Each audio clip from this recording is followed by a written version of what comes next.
श्री राधा कृष्ण भगवान की जय। आज इस वीडियो में हम सुनेंगे संपूर्ण श्रीमद् देवी भागवत पुराण की कथा हिंदी में। ये श्रृंखला का ये 25वां प्रवचन। अब तक की कथा में आप लोगों ने सुना होगा, देवी भागवत पुराण की कथा क्षण मात्र भी श्रद्धा से भक्ति भाव से सुन ली तो उस मनुष्य की कभी दुर्गति नहीं होती। ये श्री वेदव्यास ने कहा देवी भागवत महात्म्य के प्रथम अध्याय के 25वें नंबर के श्लोक में।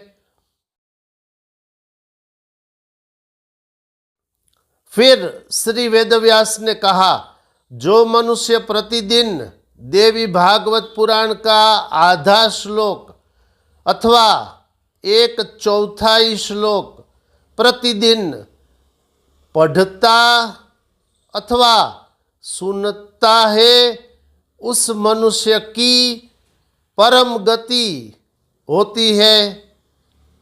श्री वेदव्यास ने कहा देवी भागवत महात्म्य के 5वें अध्याय के 92वें नंबर के श्लोक में। इसलिए देवी भागवत पुराण की कथा प्रतिदिन भक्ति भाव से क्षण मात्र तो क्षण मात्र सुननी चाहिए, अथवा आधा श्लोक अथवा 1/4 श्लोक प्रतिदिन पढ़ना अथवा सुनना चाहिए।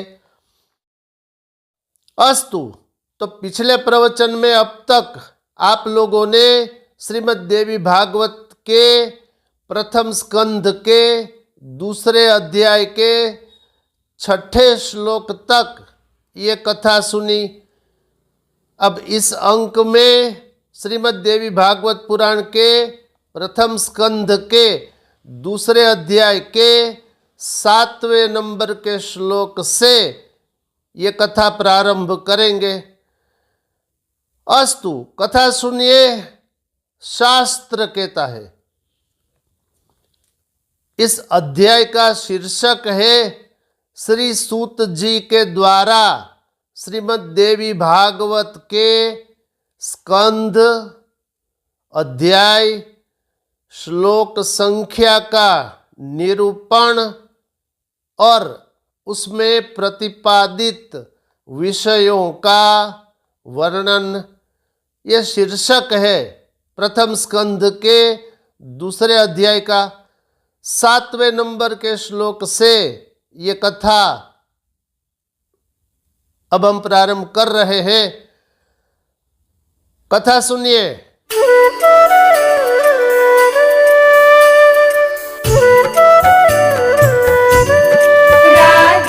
यह संसार में प्रसिद्ध है कि ब्रह्मा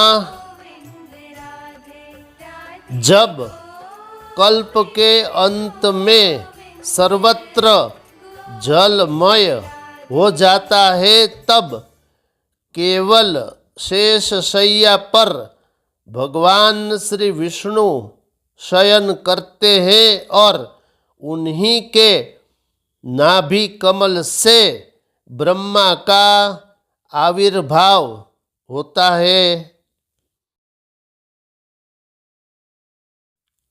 इस प्रकार जब 1 सहस्त्र फण वाले शेष ही विष्णु के आधार है, तो फिर उन मुरारी को भी सर्व के आधार भगवान कैसे कहा जाए।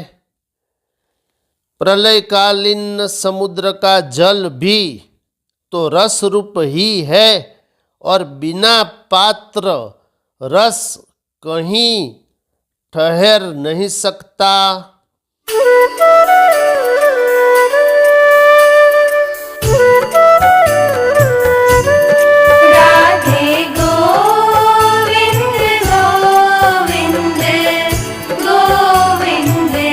अतएव जो सब प्राणियों में शक्ति मूर्ति रूप से विराजती रहती है। मैं उन संपूर्ण संसार की जननी आदि शक्ति माँ भगवती की शरण ग्रहण करता हूँ। योग निद्रा में लीन भगवान विष्णु को देखकर उनके नाभि कमल पर विराजमान ब्रह्मा ने जिन देवी की स्तुति की थी, मैं उन्हीं पराशक्ति माता भगवती के शरणागत हूँ।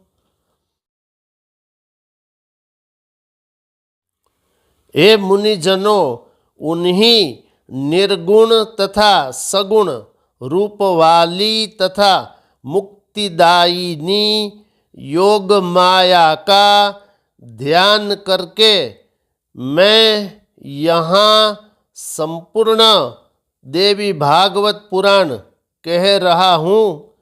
आप लोग उसे सुनिए।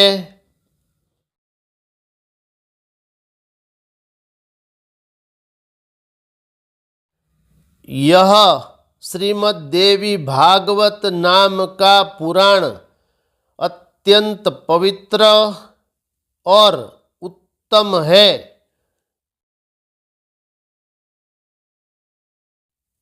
इसमें 18,000 सुंदर श्लोक है। कृष्ण द्वैपायन द्वारा विरचित इस श्रीमद् देवी भागवत पुराण में कल्याणकारी 12 स्कंध और कुल 318 अध्याय बताए गए हैं।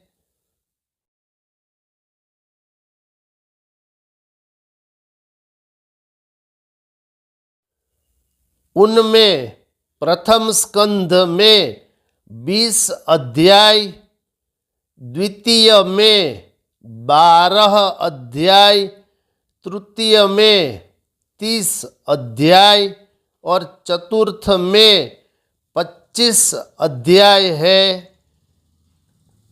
पंचम स्कंध में 35 अध्याय, षष्ठ में 31 अध्याय, सप्तम में 40 अध्याय, अष्टम में तत्व संख्या के बराबर अर्थात 24 अध्याय, नवम में 50 अध्याय और दशम स्कंध में 13 अध्याय मुनि व्यास जी ने कहे हैं।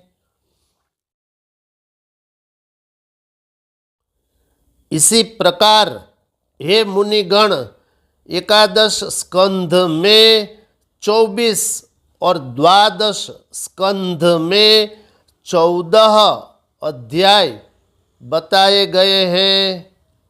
इस प्रकार महात्मा व्यास जी ने इस महापुराण में अध्यायों की संख्या बताई है।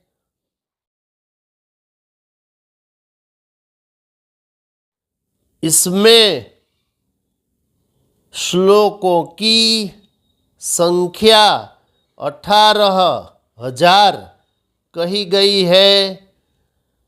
सर्ग, प्रतिसर्ग, वंश, वर्णन, मनवंतर तथा वंशानुचरित, इस प्रकार पुराणों के ये 5 लक्षण है जो कल्याणमयी भगवती नित्या निर्गुणा व्यापक रूप में सृष्टि में स्थित रहने वाली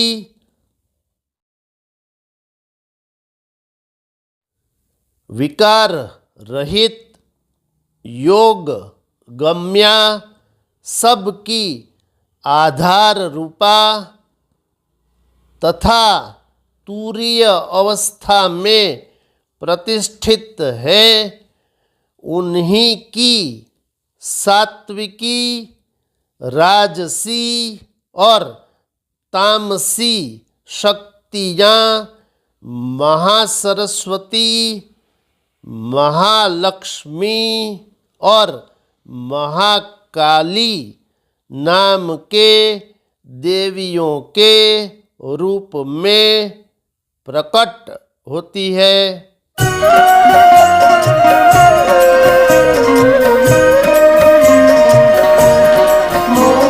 अस्तु, अब इस अंक में ये कथा यहाँ तक। ये मैंने आपको श्रीमद् देवी भागवत पुराण के प्रथम स्कंध के दूसरे अध्याय के 20वें नंबर के श्लोक तक ये कथा सुना दी। इसके आगे की कथा हम आने वाले प्रवचनों में सुनेंगे। देखते रहिए मोरे श्याम चैनल। इसे लाइक, शेयर, कमेंट्स, सब्सक्राइब अवश्य करिए। ऐसे ही धर्मयुक्त प्रवचनों को देखने के लिए आप देखते रहिए मोरे श्याम चैनल। शेष फिर कभी। बोलिए श्री राधा कृष्ण भगवान की जय।